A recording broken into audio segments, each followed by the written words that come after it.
국회 법제사법위원회의 대검찰청 국정감사에서는 더불어민주당 이재명 대표에 대한 검찰 수사를 둘러싸고 여야가 치열한 난타전을 벌였습니다. 이원석 검찰총장은 관련 수사는 모두 이전 정부에서 시작된 것이라며 살아 움직이는 수사는 말릴 수 없다고 한 문재인 전 대통령의 발언을 언급하기도 했습니다. 최민기 기자가 보도합니다.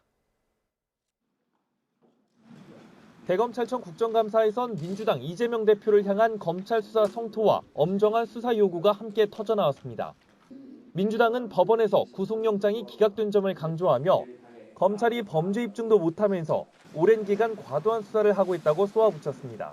50명이면은 제가 보니까 울산지검 정도 되는 숫자예요. 6차례나 소환 조사하고 376차례 압수수색 했는데 이게 이제 검찰이 아니고 이게 이재명 특검팀이냐.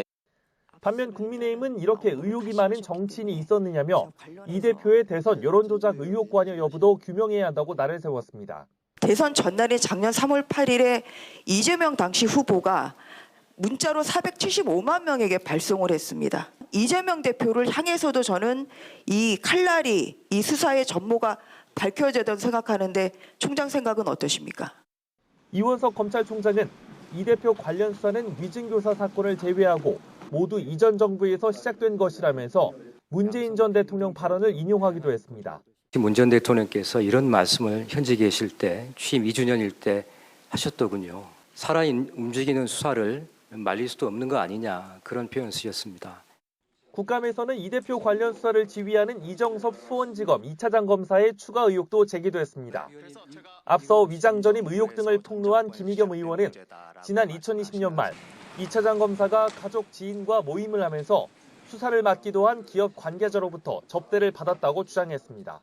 강원도에 있는 고급 리조트에서 초대를 받아서 접대를 받는 모습입니다. 자기가 수사를 했던 그 그룹의 핵심 인물로부터 이정수 차장 업무 배제 안 하십니까? 이에 유상범 의원은 2차장 검사에 대한 민주당의 반복된 의혹 제기에 특정 의도가 있는 것 아니냐고 따져 물었습니다. 김의겸 의원님은 굉장히 지금 큰 실수를 했다고 저는 생각을 합니다. 이정석 검사가 그 당사자 대기업 관계자의 사건을 했는지 안 했는지는 확인해 보셨습니까? 단정하셨잖아요. 이원석 총장은 현재 수사와 감찰을 병행하고 있다면서도 당사자도 없는 국감에서 개인 의혹이 계속 제기되는 건 적절치 않다고 말했습니다.